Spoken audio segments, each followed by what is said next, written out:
membuat aturan bahwa pelatih harus punya lisensi.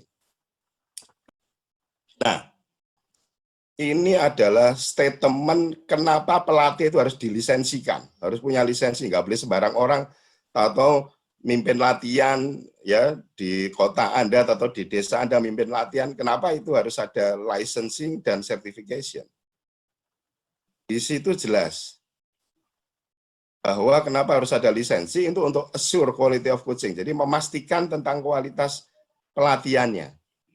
Ya karena ya maaf ya kadang saya membandingkannya kan dokter itu bisa terkena masalah malpraktek. Karena apa? Sampelnya yang yaitu manusia. Yang diberi perlakuan itu manusia. Lah pelatih juga gitu.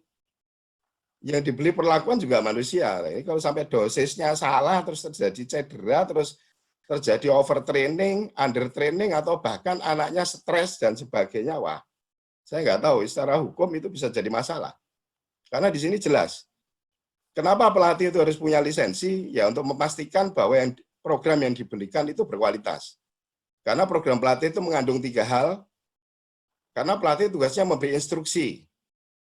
Yang kedua, setelah atlet atau siswa melaksanakan instruksi, melakukan kegiatan, pelatih juga harus melakukan assessment ya, untuk mengukur peningkatannya, penurunannya, dan sebagainya. Dan yang ketiga ini aman, safety.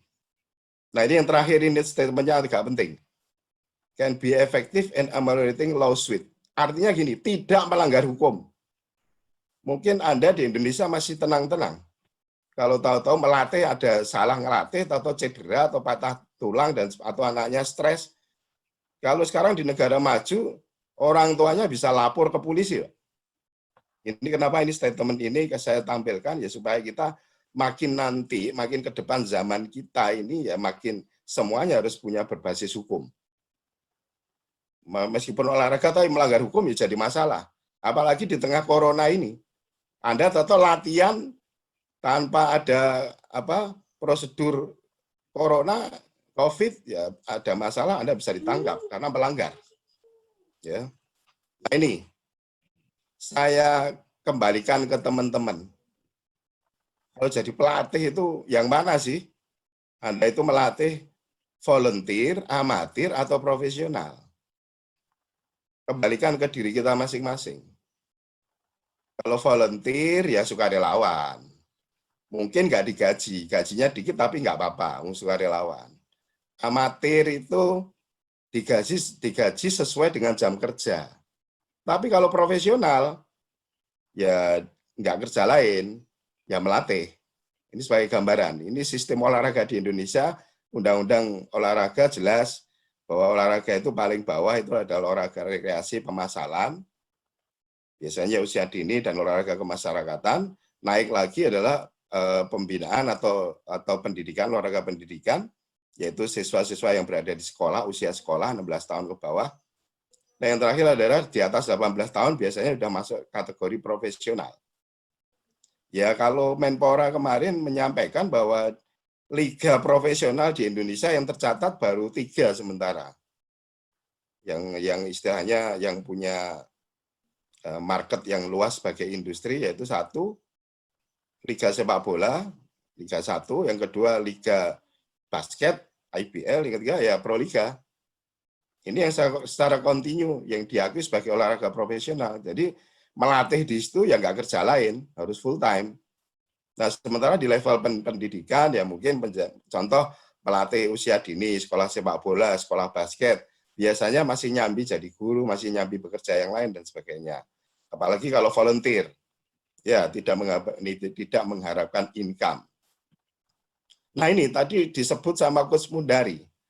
Coach Mundari ini luar biasa, ini sudah berguru sampai ke Eropa, ke Madrid, akhirnya menjadi instruktur di Indonesia yang punya lisensi dari FIFA dan AFC. Tadi disebut yaitu filosofi. Sebenarnya materi filosofi ini sekali lagi ya jujur ya, SOBP ini membuat webinar itu seperti perkuliahan yang diurut. Sehingga tema-tema yang terpenting ini kami dulukan. Nah, antara filosofi dan profesi ini memang tidak bisa dipisah.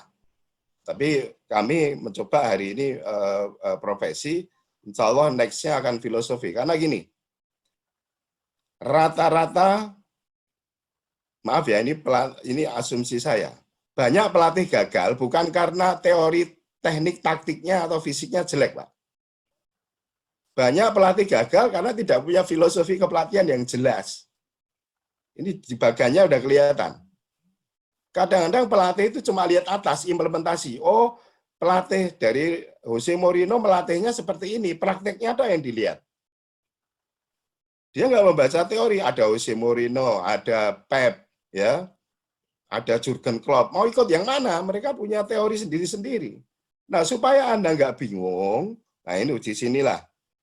Anda dituntut nomor 1 sebelum melatih itu harus punya filosofi, keyakinan dan sistem yang dianut. Contoh, saya melatih di kota Bojonegoro.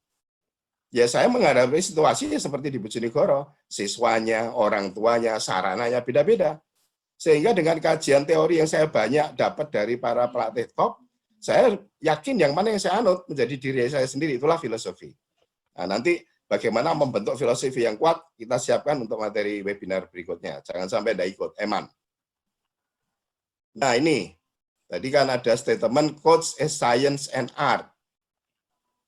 Ya, jadi kita tahu bahwa dunia kedokteran pun sekarang juga harus digandeng dengan dunia psikologi. Makanya kan olahraga ini saya juga kadang-kadang bercandanya gini, olahraga itu IPA apa IPS?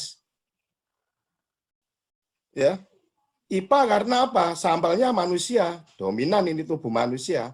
Tapi kenapa IPS psikologi? Ya karena ada jiwa di dalam tubuhnya. Nah ini ilmu-ilmu yang terkait, ada ilmu IPA dan ada ilmu IPS. Sosiologi IPS, nutrisi IPA, psikologi IPS, fisiologi IPA, dan sebagainya. Tapi tidak usah khawatir. Nah ini. Jadi ini yang utama. Tidak usah bingung, banyak ilmu yang harus dipelajari, tapi intinya 3 ilmu utama.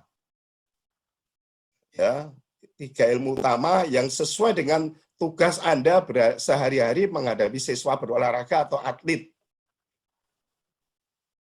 Ilmu yang Anda miliki semuanya itu ujung-ujungnya ada untuk melatih fisik, melatih teknik, taktik, dan mental. Sudah nggak bisa lepas dari itu. Makanya ada ilmu masing-masing. Kita begitu ngomong fisik, dominannya adalah fisiologi. Ilmu yang mempelajari tentang tubuh manusia dan fungsi-fungsinya. Ya. Jadi kalau di Liga 1 yang boleh duduk di bench itu head coach, dokter, pelatih fisik, dan fisioterapis. Udah. Jadi sekali lagi, ini secara hukum diatur oleh FIFA supaya nggak ada salah orang yang ditaruh di bench. Itu syaratnya minimal head coach ada, dokter harus ada, pelatih fisik harus ada, fisioterapis harus ada. Nah, Anda bisa lihat, begitu kita ngomong fisik, ahli gizi masuk situ, dokter masuk situ, fisioterapis masuk situ, masyur masuk situ. Karena hubungannya dengan fisik. Nah, nanti naik lagi masalah teknik. Teknik ini adalah, ya saya terjemahin aja, kemampuan gerak atlet atau siswa sesuai dengan caburnya masing-masing. Ilmu yang dominan adalah biomekanik. Jadi kalau bicara tentang teknik, Anda harus memahami prinsip biomekanik. Ini sprint badannya kurang turun, punggungnya terlalu ke bawah, kakinya kurang naik, sudut kakinya, lututnya kurang lebar. Ini kita ngomong teknik. Nah, ini pelajaran juga bagi para pelatih. Jadi kalau lagi melatih teknik, pastikan yang dianalisa adalah geraknya. Jangan teknik, tapi yang dikomentarin fisiknya, jangan. Berikutnya adalah taktik. Taktik ini mix antara teknik dan psikologi, karena taktik ini adalah decision and action. Decision itu adalah di pikiran, keputusannya, action itu adalah di tubuh. Nah, ini 2 ilmu yang bergabung jadi satu. Ilmu tentang tubuh dan ilmu tentang pikirannya. Nah, ini ilmunya yang 3 utama ya, sekali lagi ya. Fisiologi hubungannya dengan fisik, biomekanik dengan teknik, dan yang terakhir adalah psikologi dengan mental. Kalau taktik mix antara psikologi, biomekanik, dan fisiologi. Nah, itu tadi coach sebagai sebuah science, ilmu. Ilmunya ini, Pak, fisiologi, biomekanik, psikologi. Nah, sekarang melatih sebagai seni. Ada penjual nasi goreng yang lewat depan rumah Anda, tok, Pak pesen nasi goreng 5 menit jadi, harganya 10.000. Tapi kalau Anda di restoran mewah, nasi goreng bahannya sama, nasi daya sudah sama bumbu-bumbu, harganya bisa 500.000. Nah, ini yang kita lihat adalah seni. Seni memasak nasi goreng, tapi ya sama bahannya. Nah, di sini coaching is art, itu adalah the art of optimized science. Jadi silakan Anda punya seni melatih, tapi ujungnya adalah meramu ilmiahnya. Jadi jangan sampai Anda main feeling aja tanpa melihat ilmiahnya. Oh, anak ini kondisinya seperti ini, harus ada. Jadi dengan bekal ilmu ilmiahnya ini dikumpulin, akhirnya keluarlah gaya kita sendiri, ilmu seni kita dalam melatih. Kalau bahasanya adalah the style. Ya. Kadang ada Messi, atau yang paling cocok ini di tenis ini. Di tenis itu juara dunianya tekniknya salah, tapi nggak apa-apa, itu namanya style. Ya, style nggak apa-apa. Oh, yang penting menang, meskipun secara teori biomekanik salah. Nah, ini terjadi di tenis juara dunia ini. Ya, jadi namanya ada style. Jadi kita nggak usah berdebat pakai teknik ini dan sebagainya, itu gayanya. Contoh, kalau saya melatih basket, anak pemain basket ini saya ajarin dribble. Dribble itu macamnya ada banyak. Ada inside, outside, ada behind the back, ada between the leg, ada spin. Intinya cuma satu, dari kanan rubah kiri, melewati lawan, pindah dari kiri, pindah kanan. Itu macam-macam caranya. Nah, pelatih tinggal merangsang atletnya melakukan semuanya. Nanti gaya yang disukai sama si anak dan menghasilkan prestasi, ya itu yang dikembangkan. Bukan tidak boleh melakukan teknik banyak macamnya terus dilarang-larang, jangan. Ini namanya style. Jadi kalau dipahami, kalau dengar kata-kata coaching atau dunia kepelatihan itu ada ilmu dan seni.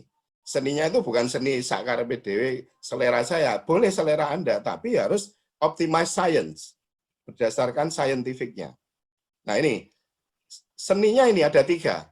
Bahwa melatih itu ya mengajar, teaching. Jadi kalau teaching, ilmu yang dipakai adalah ilmunya Pak Guru dan Bu Guru, mengajar. Ya, yang kedua adalah tadi disebut oleh Coach Mundari, yaitu leading, memimpin. Nah, yang ketiga adalah helping. Jadi ini sangat penting bahwa Anda itu dalam melatih itu ada seni mengajar. Seni mengajar simpel, cara belajar yang cocok, kecepatan belajar si anak, metode yang cocok buat si anak, itu kita ngomong pembelajaran. Ilmunya ilmu teaching. Apa yang di teaching itu? Teknik, taktik, itu teaching, Mbak. Jadi ilmunya Pak Guru, Bu Guru harus kita pakai untuk melatih teknik dan taktik. Karena kita mencari metode yang efektif si anak belajar, si atlet belajar. Nah, yang kedua adalah leading, memimpin. Anda jadi pelatih atau guru adalah pemimpin. Tadi Coach Mundari udah bilang, pilihannya apa? Saya tanya, Anda memimpin dengan cara yang bagaimana? Contoh pilihannya cuma 3, mau otoriter, demokrasi, atau babysitter, mau milih yang mana? Nanti akan kita bedah semuanya di filosofi, nanti next week ya. Nah, yang ketiga ada helping. Ada pelatih suka marah-marah, kita juga nggak tahu apakah itu cara membantu si anak supaya maju dengan dimarahi. Ada pelatih yang sabar, memotivasi, demokrasi, tujuannya untuk helping. Anda harus pilih yang terbaik mana buat si anak. Nah, ini faktor latihan tadi udah disebut, ada fisik, teknik, taktik, mental. Jadi ilmu dan seni yang Anda miliki, ujung-ujungnya Anda menentukan bentuk latihan fisiknya bagaimana latihan tekniknya, bagaimana taktiknya, bagaimana mentalnya, bagaimana. Ini langsung connect dengan dunia olahraga yang praktis. Nah, ini terjemahan arti melatih coaching adalah form of teaching. Nah, ini sekali lagi. Ternyata melatih itu sebuah bentuk mengajar. Jadi sekali lagi ya, Kenapa? Jujur ya, semakin tinggi level Anda melatih, sampai di level PON, profesional, Liga 1 atau Timnas, wah ini ada proses teaching yang luar biasa, yang terdiri dari komunikasi, bagaimana memberi pembelajaran dan pelajaran pada atlet, dan ini yang penting, maintain positive relationship. Nanti saya sebut lagi, ada teorinya. Jadi tolong dicatat kata-kata positive relationship. Ini kontrak, Pak. Ya, tadi Coach Mundari nyampaikan ada pelatih bisik pemain ngumpul, ganti aja pelatihnya, nggak bener, bilang ke owner. Itu artinya dalam hal positive relationship. Kalau positive relationship tidak ada pelatih dan atlet, sudah bubar. Entah yang dipecat pelatihnya atau atletnya yang dikeluarin atau timnya dibubarin sama owner, resikonya. Nah ini adalah karir kepelatihan. Nanti ini bisa buat baca-baca, tapi Anda fokus pada 3 lintasan. You, family and friends, and career. Ini sebenarnya tujuannya untuk pelatih muda ini. You, Anda itu kalau pengen sukses di kepelatihan, itu harus melewati yang tengah. Itu yang tengah, your family and friends. Ini contoh ya, ini contoh saja sambil bercanda. Kalau saya sebagai seorang suami, profesi saya melatih, sama dengan Coach Mundari sama saya ini sama. Jarang di rumah, harus keliling nungguin tim kita kalau main di Liga 1, home and away. Nah, bayangkan kalau saya punya keluarga yang tidak mendukung profesi saya. Ya, punya istri, punya anak, yang nuntut saya selalu ada di rumah.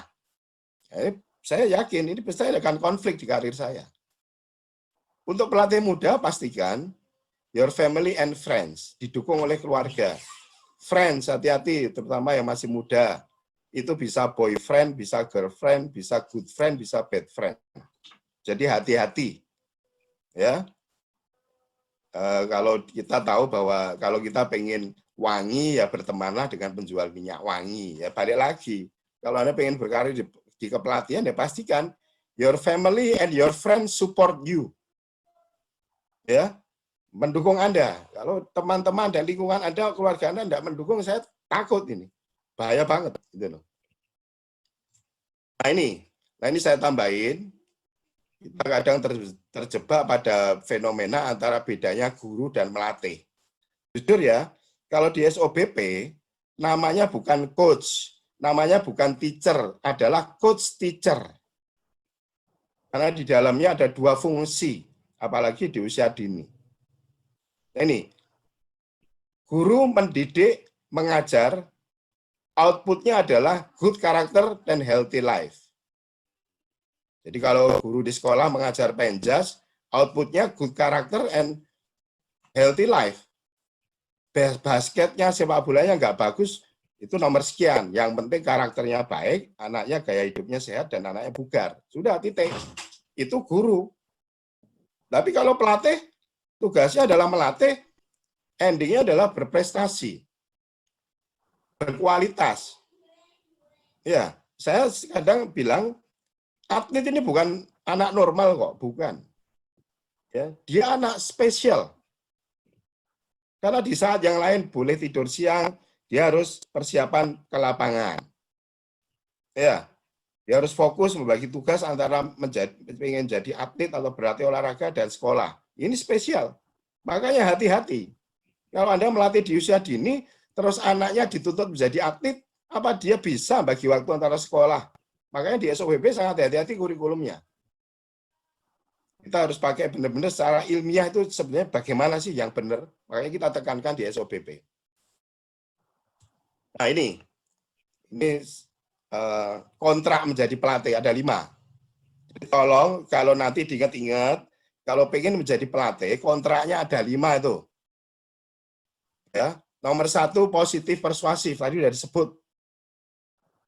Namanya pelatih itu mendekati segala sesuatu dengan cara yang positif.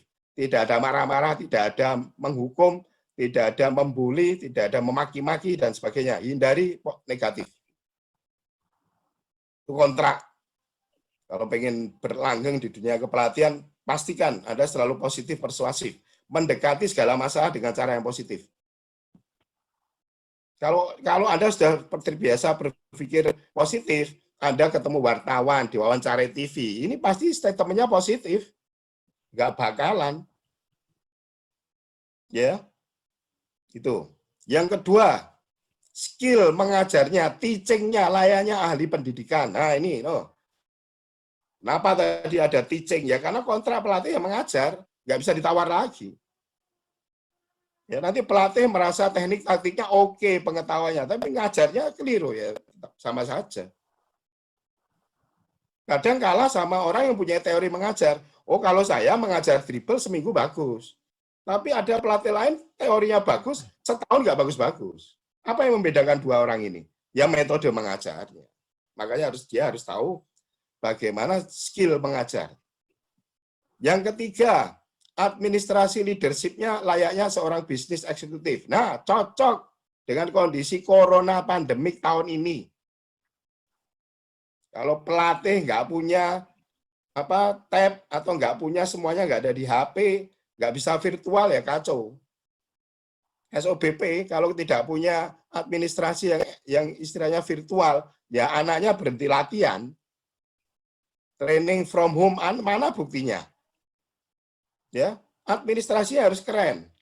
Ada di HP, ada di laptop. Begitu anak tanya, coach, bentuk latihannya mana? Langsung share. Ya, tahu-tahu owner minta presentasi, Anda sudah bisa presentasi. Harus eksekutif administrasinya. Ya, jangan jadul. Nanti wah kacau nih kalau jadul. Wah, zamannya sudah milenial. Ini sudah kontrak loh ya, kontrak menjadi pelatih yang bagus loh ya. Nomor 3 ya. Nomor 4, ahli melatih. Ini kalau bahasa Inggrisnya training. Jadi ada teaching itu tadi ilmu mengajar, ada training, itu adalah ilmu aktivitas tubuh di lapangan. Ilmu yang dipakai apa? Fisiologi, fisik. Jadi hati-hati, Anda nyuruh anaknya orang lari 10 kali, dasarnya apa? Anda kasih dosen latihan seperti ini, ilmiahnya mana? Hati-hati, bisa malpraktek, bisa bahaya. Berikutnya, nah ini kebijaksanaannya dalam membimbing anak atau atlet layaknya ahli psikologi. Nah, ilmu yang nggak boleh ditawar, psikologi. Jadi sekali lagi, ada 5 kontraknya, positif persuasif, kemudian ahli pendidikan, teaching, yang ketiga administrasinya harus eksekutif, keren, yang keempat ahli fisiologi, 5 ahli psikologi. Sudah, kalau pengen karirnya nggak terganggu, 5 ini dipegang. Ya, sering berefleksi apa yang kurang dari diri saya. Nah, ini sekali lagi, tugas seorang pelatih simple, help atlet to achieve the excellence, membantu atlet untuk mencapai kemahiran.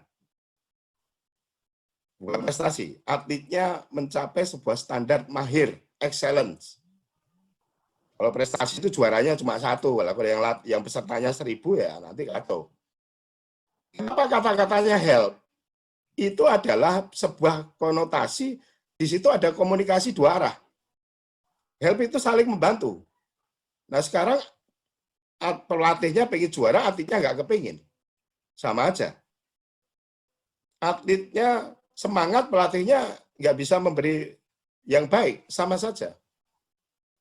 Ya, atlet dan pelatih pribadinya nggak cocok, bisa berantem terus, bisa saja. Makanya di sini kata-katanya help. Makanya tadi ada terminologi bahwa intinya adalah komunikasi 2 arah dan sebagainya. Itu harus dijaga. Nah ini berikutnya, ini kalau mau ngomong profesional ya, kalau Anda melatih digaji ratusan juta atau puluhan juta per bulan, Anda harus tahu ini semua. Ya, di situ ada training, ada evaluasi, ada nutrisi, semuanya masuk di sini. Di situ ada direct factor dan supportive. Direct itu yang erat hubungannya dengan performance atlet.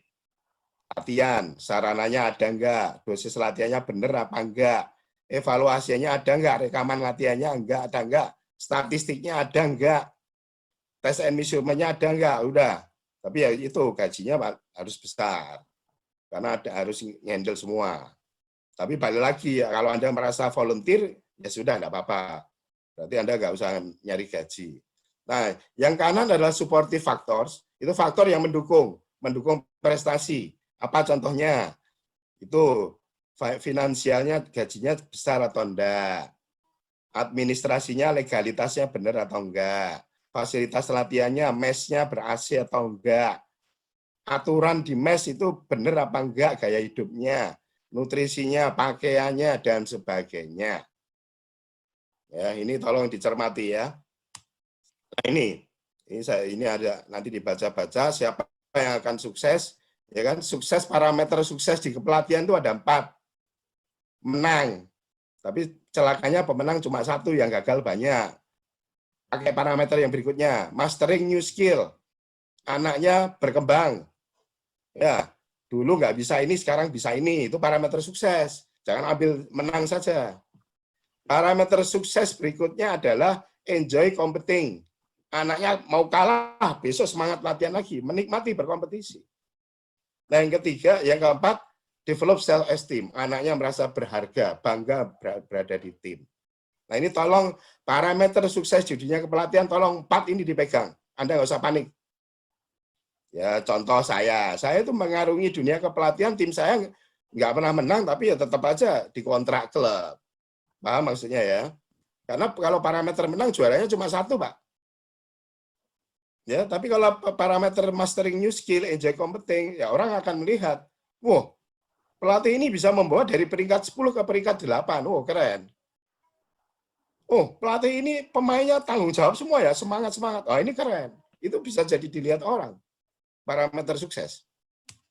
Nah, ini untuk pengen sukses menjadi pelatih, kalau tadi parameter, ini adalah tips supaya Anda itu bisa bertahan di dunia kepelatihan.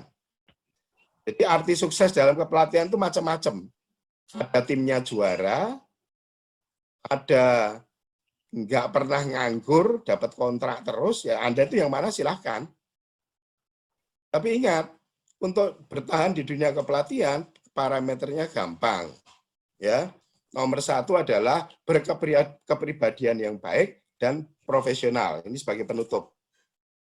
Saya contohkan ya, kalau pelatih Persebaya, profesional, melatihnya menangan terus, tapi tahu-tahu dia melakukan tindakan asusila, kepribadiannya nggak benar, bisa dipecat nggak? Dipecat.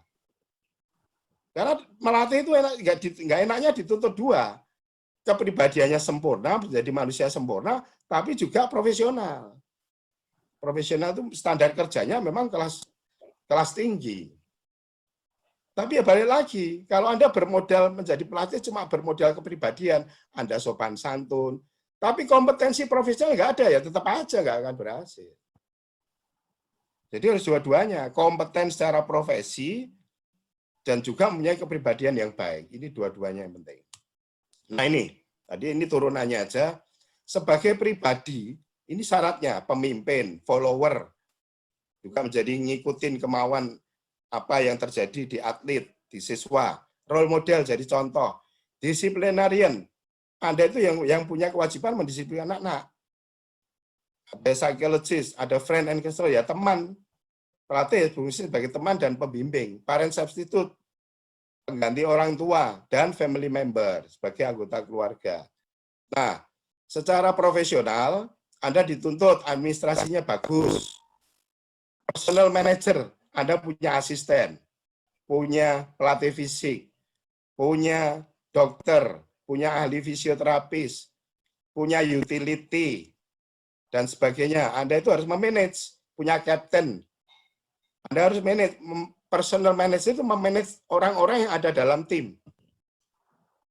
Yang ketiga teacher, ya udah itu tadi dari awal disampaikan, ilmu teaching, mengajar. Prudent person, orang yang hati-hati dalam mengambil keputusan. Bayangin ya, ini contoh pelatih basket ya di liga. Time out, di pertandingan time out. Saat time out itu ada 4 asisten maju.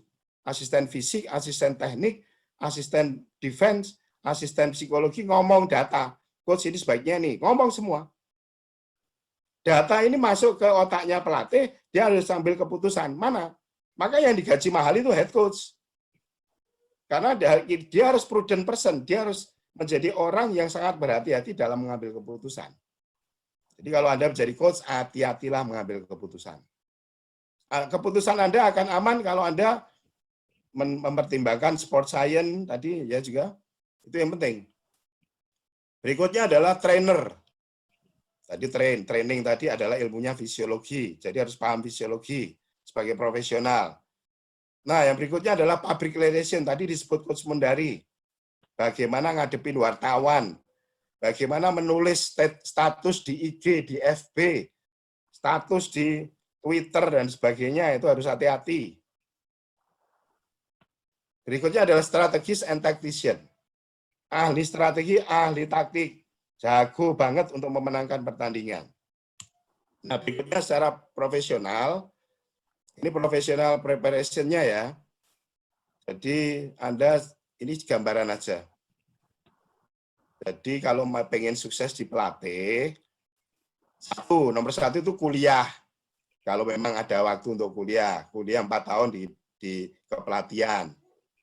Di fakultas olahraga yang ada jurusan kepelatihan, sarjana kepelatihan. Kalau nggak bisa kuliah, ambil sertifikasinya, lisensi. Coaching minor, itu belajar menjadi volunteer, jadi asisten pelatih. Ya, ikut klinik atau kursus-kursus seperti ini, webinar seperti ini, ikutin terus. Yang berikutnya adalah playing experience. Syukur-syukur kalau bisa ikut main. Karena sarana prasarana di sekolah atau kampus kurang memadai, Coach. Jadi kita teorinya udah banyak, tapi sarana masih belum memadai. Jadi gimana caranya? Siap, di awal moderator sudah menyampaikan, problem olahraga di Indonesia ada 4. Nomor satu tertinggi adalah sarana prasarana.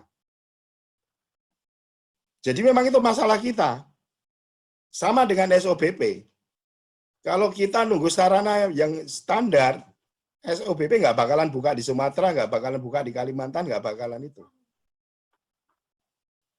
Nah, akan tetapi kita harus tahu bahwa sarana ini memang sangat penting. Jadi bagi teman yang kalau di daerahnya belum ada sarana, ini saya punya pengalaman kontrak dengan Real Madrid Foundation ya. Ini pengalaman saya. Sampai sekarang kami punya kontrak.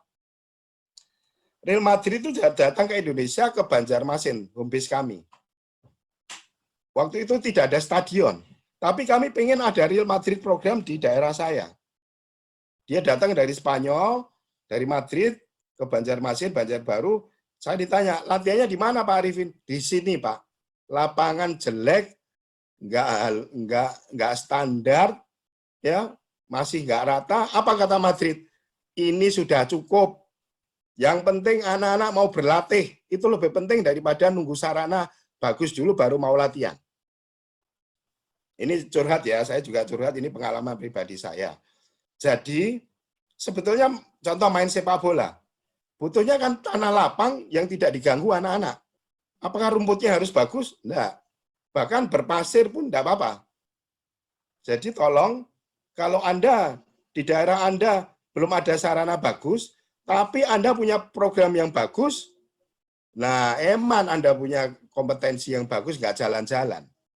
Saran saya, yang penting cari di daerah Anda yang kira-kira ya ini lapangannya cukup lah, ada yang terbaik lah.